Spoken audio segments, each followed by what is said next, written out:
Attention, you're listening to The Todd Huff Show, America's home for conservative, not bitter talk and education. Be advised, the content of this program has been documented to prevent and even cure liberalism, and listening may cause you to lean to the right.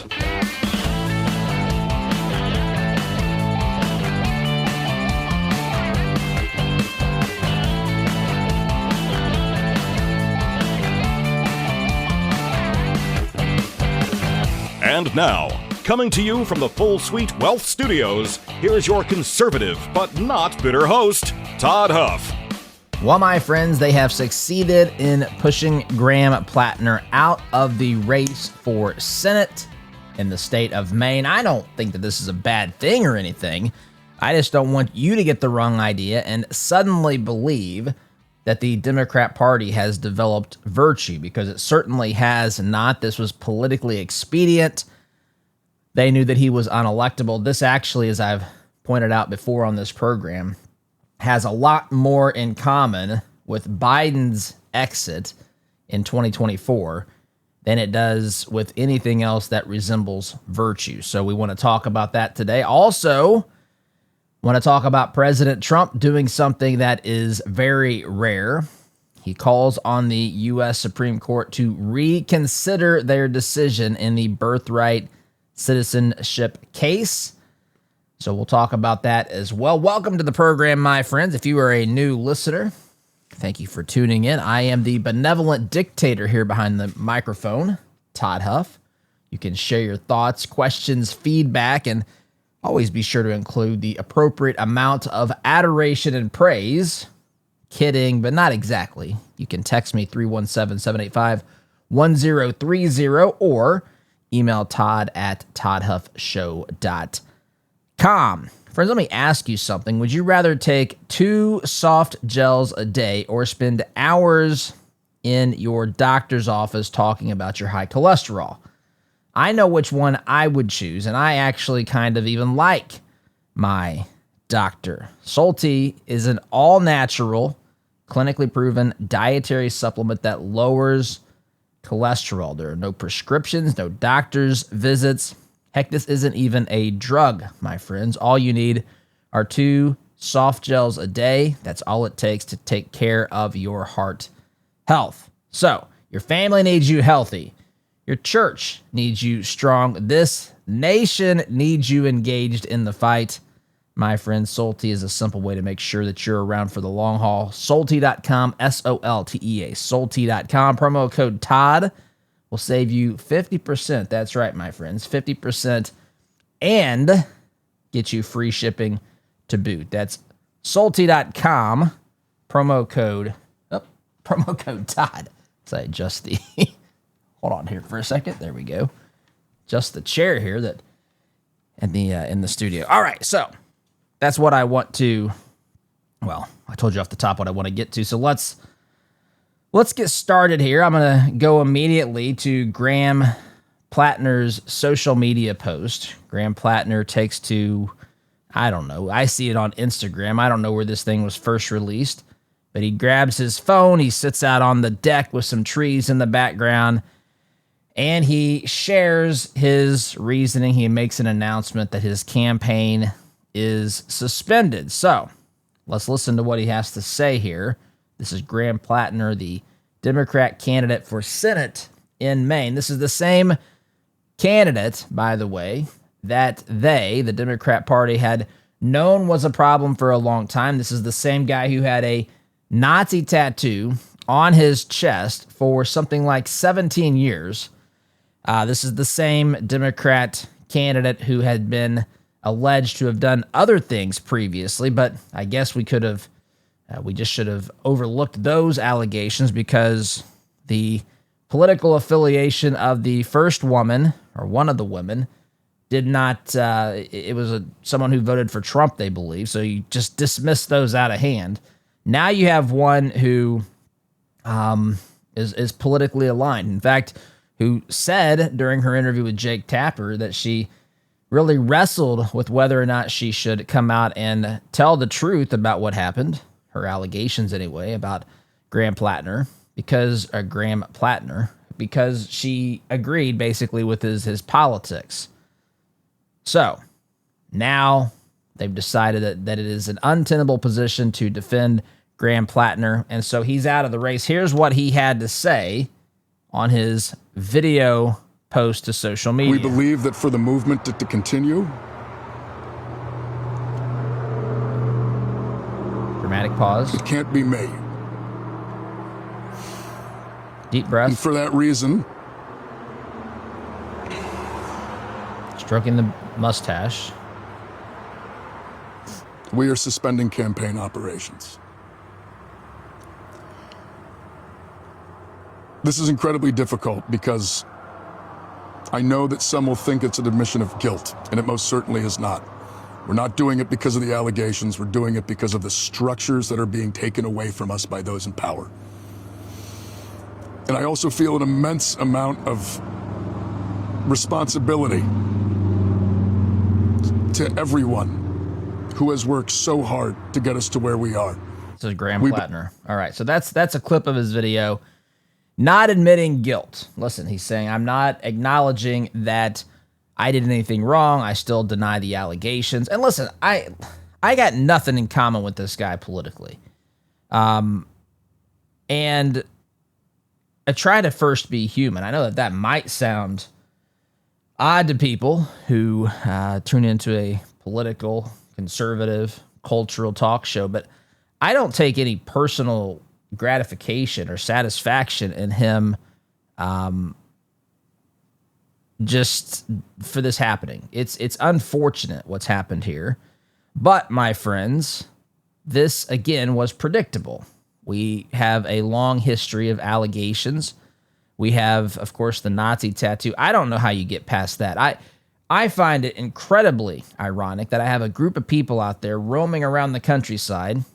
They are taking signs and protesting in the streets, at stoplights, holding up signs that say that they're trying to protect our democracy. And these are the same folks that go to the polls and vote for a guy who has a Nazi tattoo or had a Nazi tattoo on his chest. It doesn't add up for someone like me. I don't take any satisfaction from this. I don't like to gloat. I don't like that.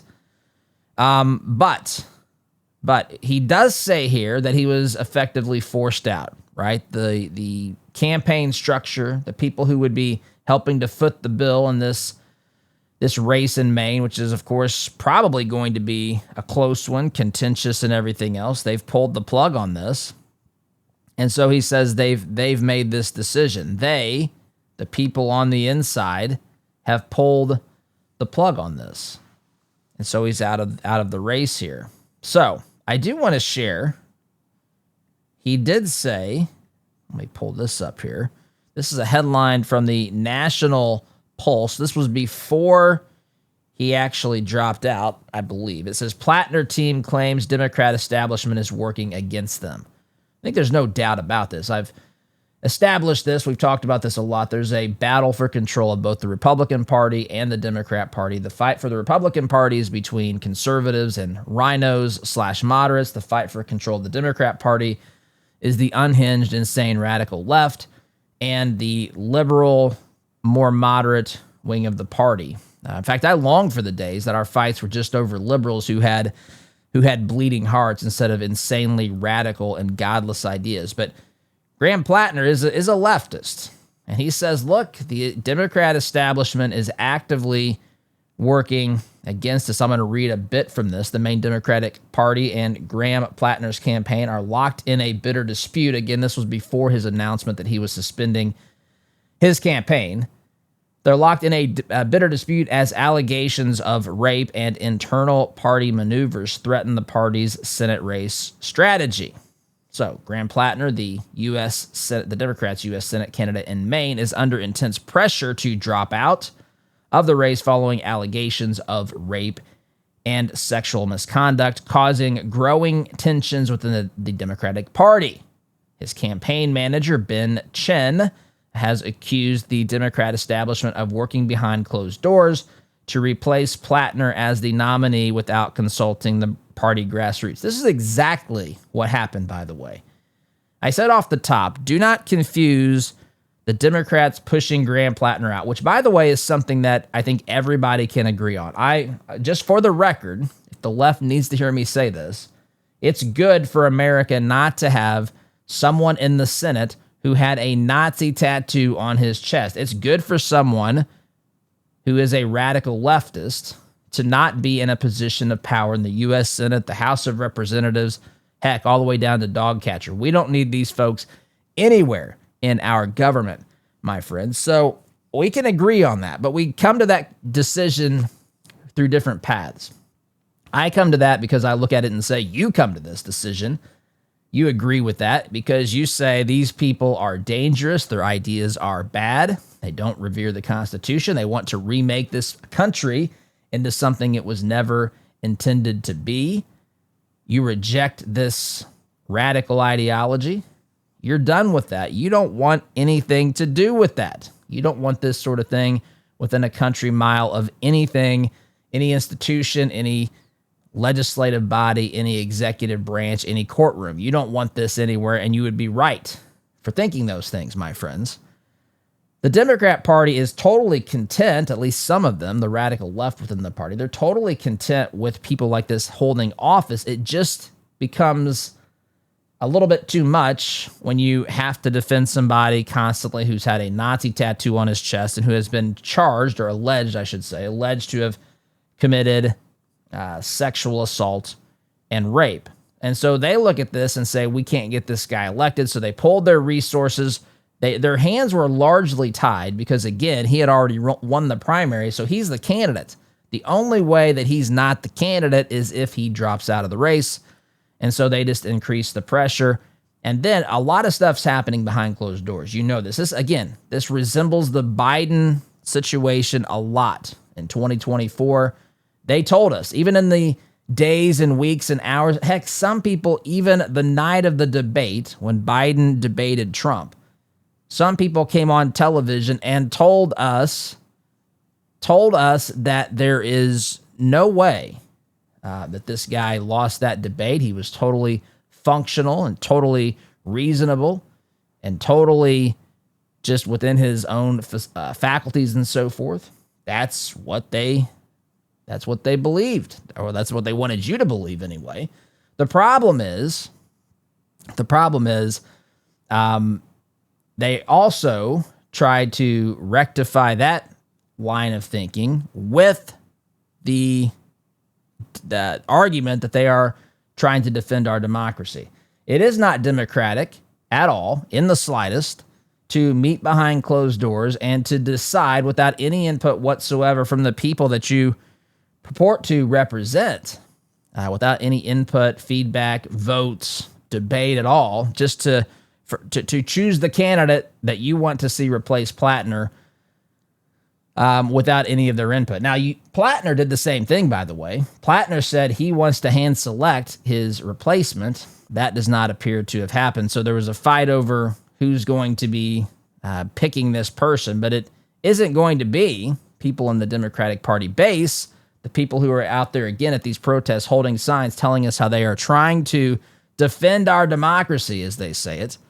And so they are, it's illogical what they've done here, but it doesn't matter because it's all under the guise of, hey, this guy has done some bad things. And so they're just going to cut ties with this. So that's where we are in this particular situation. Platner's campaign, going to give you details here again from this article at the National Pulse, unraveled after allegations surfaced, of course you know this, from multiple women, including claims of rape and sexual assault, which he has denied, and he still denies, by the way.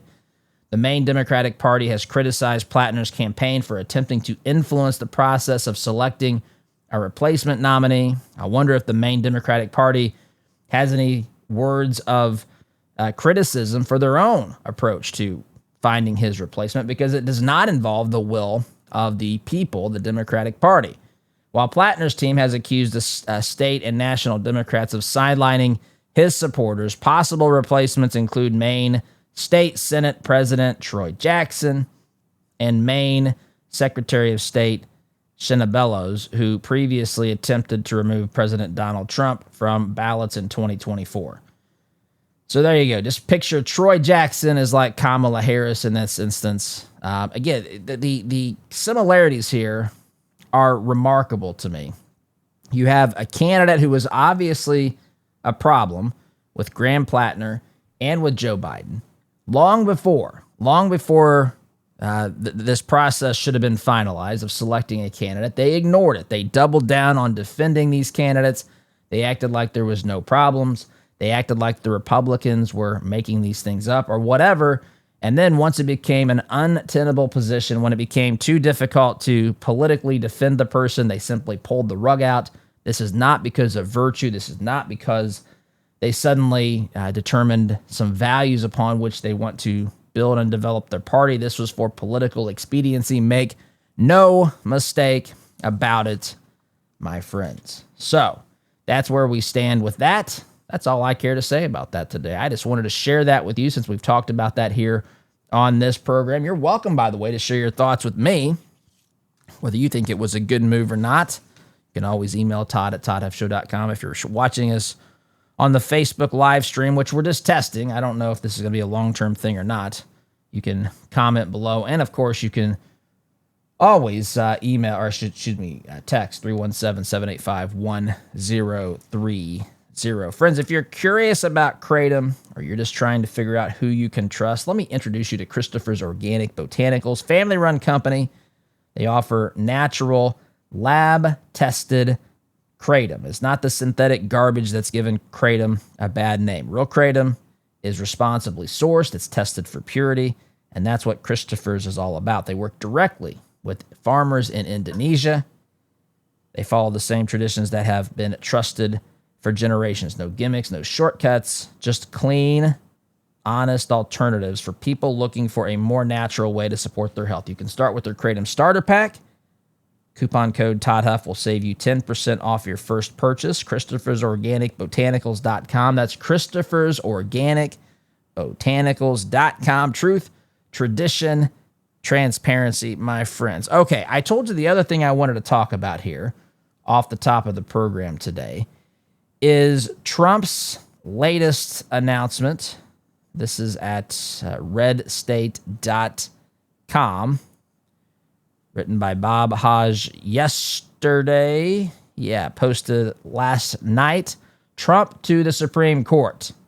Reconsider the, quote, absolutely insane decision in the Birthright Citizenship case. So, the Supreme Court ruled on this announcement. This case was announced. It was the decision was released here, a week or so ago. And Trump is saying this is ridiculous. You have gotten this so incredibly wrong. In fact, you would have even heard Clarence Thomas criticizing this decision as well. There's been a lot of very rare things happen in the wake of this case. And so Trump has said, look, this decision is wrong. In fact, I'm going to read to you what he said. He posted this on Truth Social. Here we go, as I pull that up. Signs and billboards are being put up all over our southern border and Mexico, advertising birthright citizenship with, quote, deliveries starting at $4,000. Likewise, Trump writes, similar signs are going up all over our country. Billions of dollars will be illegally made by this scam. Of course, that's in all caps.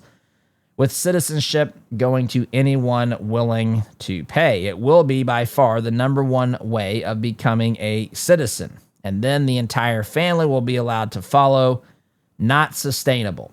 Nobody, again, back to all caps here, nobody saw this coming. American citizenship is not for sale. In fact, that is a crime, and therefore the Supreme Court's ruling is wrong. I will be asking for a rehearing by the United States Supreme Court immediately. That's also in all caps. This miscarriage of justice will destroy America if they don't change their absolutely insane decision. Thank you for your attention to this matter, President Donald J. Trump. So let's talk about this for a moment. There's a lot to unpack here. In fact, let's just start in the article here at redstate.com.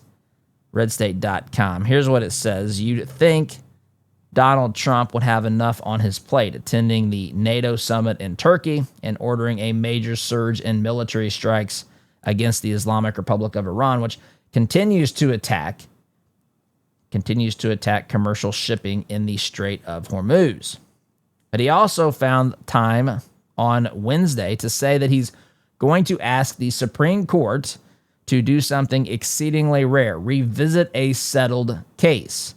In this instance, the birthright citizenship decision handed down at the end of June. The court in Trump versus Barbara rejected Trump's executive order 6-3 with a 5-justice majority, holding that the 14th Amendment protects birthright citizenship for children born in the U.S. to parents who are, here we go, the important part, who are here unlawfully or temporarily. Trump was infuriated, as were dissenting justices Clarence Thomas and Samuel Alito, but the president isn't giving up without a fight. And I've already read for you the Truth Social post. The president argued in his Truth Social post that billboards are popping up for birth tourism facilities and that the SCOTUS decision allows our country to be the victim of one giant scam. So there's pictures of these. I don't know if you've seen these. There's pictures. In fact, I think I saw someone on the stream say they're from Arizona. So if you're from a southern state, you can tell me if this is happening. I've seen pictures. I presume they are accurate. But there are pictures of billboards that are promoting birthright citizenship. At least I've seen some of those on social media. Signs and billboards are being put up all over the southern border. Again, I don't know again, I've seen pictures. You can tell me if that's happening in your area or not. So basically what's happening, if this is accurate, I suspect it is, but I've not seen these myself. But there are companies who have decided to put up billboards in areas where they know people will be trying to get into this country illegally, overstaying visas, cross the border, whatever. And it says, hey, if you want to have your baby be born here, you can work with us for $4,000. We'll make sure that you have a baby here in the United States. The Supreme Court has ruled that that baby is now a U.S. citizen. Once and for all, there's no more ambiguity or uncertainty about what the 14th Amendment means, according to this recent ruling. So here you go. It's a legal thing, I guess.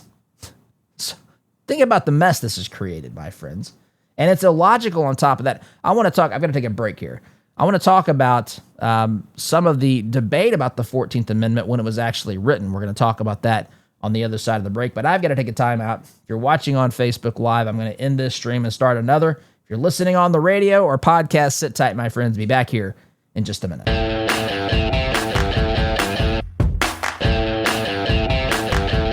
Welcome back, my friends. Talking here about Trump's request to the Supreme Court to reconsider its decision regarding birthright citizenship, its interpretation of the 14th Amendment. And so this is a very rare sort of thing to do. But then again, we live in unprecedented times, my friends. I'm going to read for you. Again, we've done this a few times on here, but I want to read for you the text of the 14th Amendment. Sorry, I'm pulling it up here, trying to multitask. I'm the world's worst multitasker, I can tell you that. Here we go. Section 1 of the 14th Amendment says this: all persons born or naturalized in the United States and subject to the jurisdiction thereof are citizens of the United States and of the state wherein they reside. The Supreme Court, in hearing the case Trump v. Barbara, decided that this meant if you are born in this country, it doesn't matter if you are here illegally. It doesn't matter if you have overstayed your visa. If you are here, period, and you are born here, you are American. Now, people like me say that doesn't make sense. In fact, I'm going to read for you. The 14th Amendment was written. This is during the Reconstruction era after the American Civil War. And so before the Civil War, of course, we had the atrocities, the evil of slavery. And so after the Civil War, right, we had the Emancipation Proclamation, all these things freeing slaves, and they're trying to rebuild from the destruction that slavery had caused this country, the tearing apart of the fabric of society, treating people like, I don't even want to say second class, like property, treating people like property. And so they're trying to rebuild this. They're trying to practically figure out how do we get from the America that had that? How do we move forward? And so they've decided part of the problem is, you have people, remember that Black Americans were not considered full citizens. And there's all this question about, voting right, just involvement in society, and just trying to make sense of that again. And so they said we're going to address this, and it was primarily, I think this is indisputable, primarily this was written to make sure that people who were born to slaves, as terrible as that is to have to even utter, that they would be considered full American citizens. They're trying to piece together in the Reconstruction era the damage inflicted upon this country from slavery and the war, just piecing that back together, trying to bridge these gaps, fix these problems, heal the divide. And so they came up with this. And one of the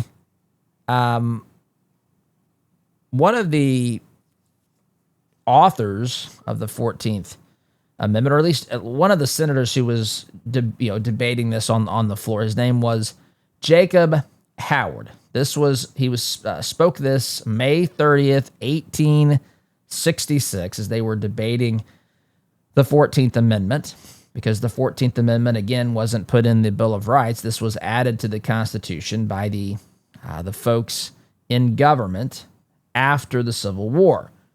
So this guy from Michigan, he's a senator named Jacob Howard, May 30th, 1866, during the Senate debates on and about the 14th Amendment, he actually was the primary drafter of the amendment, of the amendment's citizenship clause in particular. So he took to the floor and he said this. I'm going to read this quote in full. And then we're going to discuss it. He said this: every person born within the limits of the United States and subject to their jurisdiction is by virtue of natural law and national law a citizen of the United States. This will not, of course, this is the important part, listen to this. This will not, of course, include persons born in the United States who are foreigners, aliens who belong to the families of ambassadors or foreign ministers accredited to the government of the United States, but will include every other class of persons. Now, there's debate. Of course, there's always debate over these things, over what he meant here, because people on the left, the pointy-headed academic types, some of them anyway, who are leftist or at least left of center, they say that this sentence he used was meant to apply to ambassadors, to the families of ambassadors, to foreign ministers. So when he said, because there's not the word or here. Now, you can imply the word or. I've read articles where people say, look, this is a list of the people that are not covered by this, not covered by the 14th Amendment. Again, I'll read it to you. This will not, talking about the 14th Amendment, the citizenship clause in particular, the author, the drafter, the primary drafter of the citizenship clause said this from the floor of the U.S. Senate, May 30th, 1866. This will not, of course, I like the inclusion of that, by the way, because it was so obvious to people at that time, include persons born in the United States who are foreigners, comma, aliens, comma, who belong to the families of ambassadors or foreign ministers accredited to the government of the United States, comma, but will include every other class of persons. And so some people read that and say, well, foreigners and aliens, Todd, is meant to be applied to that last part of the sentence, which is the families of ambassadors or foreign ministers accredited to the government of the United States. Other people look at this and say he's just simply listing. He's listing the types of people who are not included by this document, or by this, I should say, by this clause, by the 14th Amendment. And so he's listing. Others would argue that he's not including foreigners in this. He's not including aliens in this. He's not including those who belong to families of ambassadors or foreign ministers. So he's listing out the people who do not apply. And so there's debate over this. But this is, of course, the key question today, because the decision has created a spike in birth tourism to the point to where it's just totally crazy.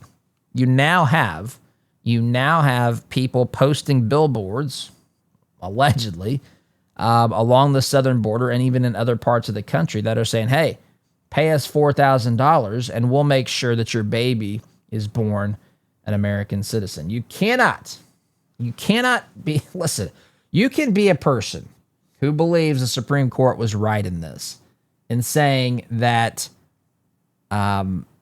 birthright citizenship applies to people who are born in this country who aren't supposed to be here. You can conclude that. I think that is a major, major stretch, but let's just say that's true.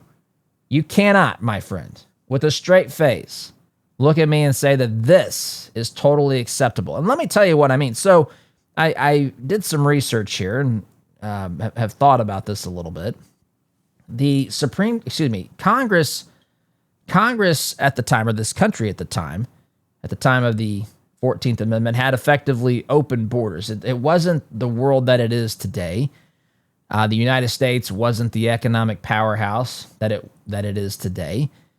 And travel, you couldn't travel the world like you could today. People in other parts of the world were more content, or at least didn't feel the need to go to the United States of America back in those days, because, at least not in large swaths of people, because they knew, it hadn't become a welfare state yet. It hadn't turned into this again, economic powerhouse. It was certainly headed in the right direction, but it wasn't what it is today. Travel wasn't what it is today, and I think some of it was, people just had the sense not to do some of these things. They considered themselves citizens of other countries, and that was home and so forth. Maybe not as much entitlement that some people feel that they have in all this. But anyway, over the course of time, it changed. And it's always been Congress's prerogative to control our border. They could do with our border what they will. So for Congress to pass an amendment that would have said you can't secure our border effectively, that wouldn't have flown, I should say, either. So you have to think about at the time and what was the intent of this amendment. And I would suggest it's not what's been interpreted here. I've got to take a break, though. Here's a question for you, my friends. Do you know where your money goes after you spend it? If that answer makes you cringe, it's time to check out Freedom Marketplace. We built this platform to connect conservatives like you with businesses that share your values, businesses that refuse to support leftist candidates and leftist causes. It is free to use. No login is required. It's all about keeping your dollars aligned with your principles. Visit freedommarketplace.net today. That's freedommarketplace.net. Liberty and business for all. I've got to take a break, my friends. Sit tight. Back here in just a minute.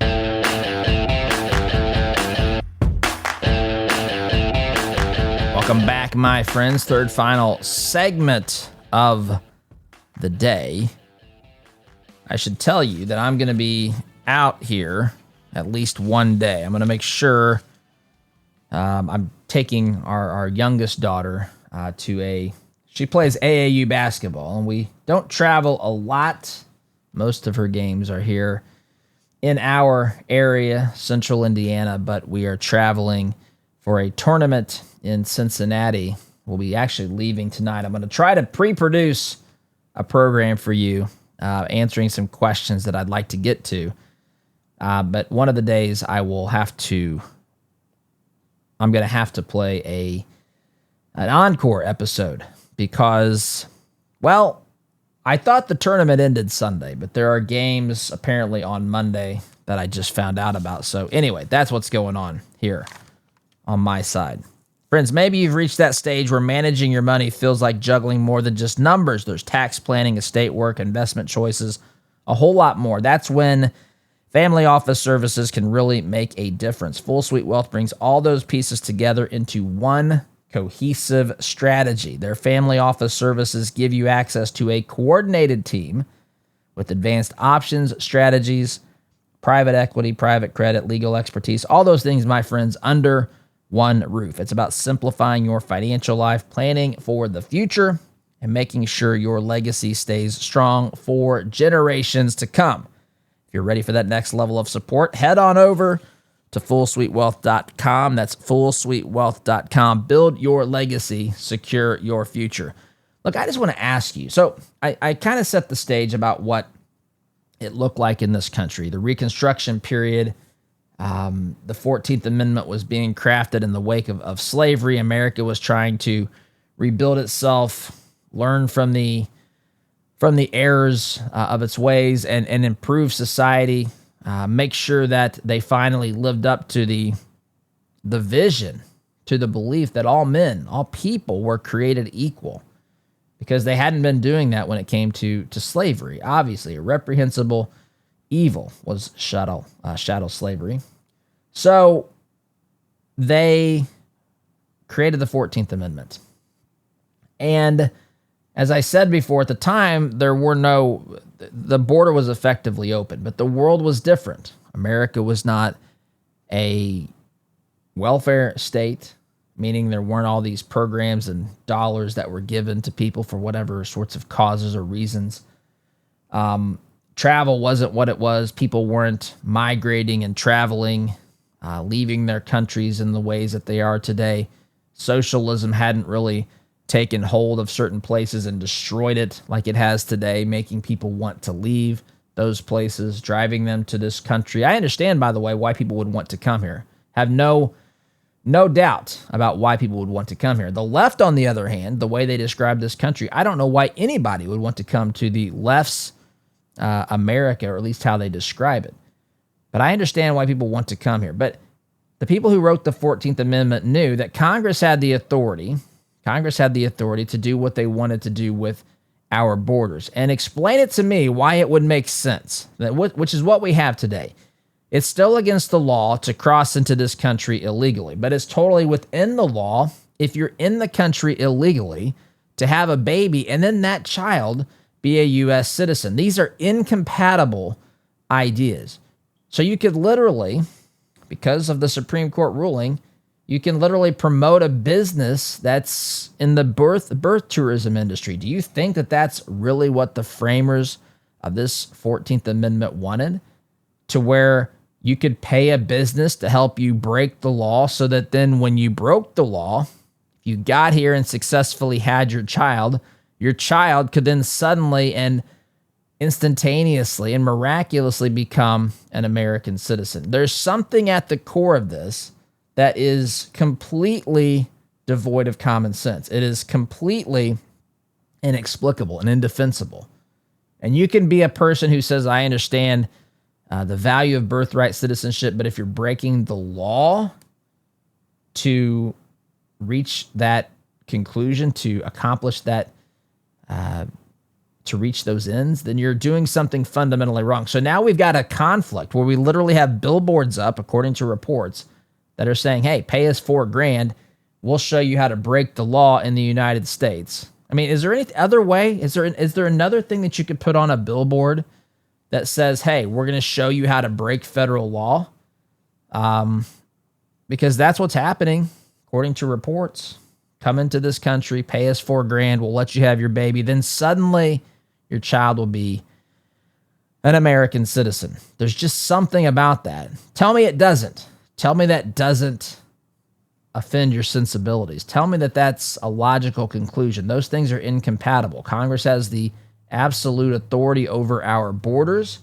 It makes no sense then that if someone violates the law of that same Congress, and comes here and breaks the law, that they are suddenly rewarded with citizenship in this country. It violates any sensibility that we might have. And so Trump has gone back to the Supreme Court. I don't know what will happen next, but I do appreciate his willingness to fight for this, because this is a massive problem. When you start thinking about what he's done to remove people who aren't supposed to be here. First and foremost, he built the wall back in 2016 or during his first term. Then he has deported people who aren't supposed to be here. Now the game has changed. Now there are people, there are going to be professionals whose livelihoods depend upon sneaking people past the border here in the United States, Americans' versions of coyotes, I guess, letting people have babies here and suddenly circumventing the entire system. Folks, I got to go. I'm out of time. Have a great day. We'll talk soon. SDG.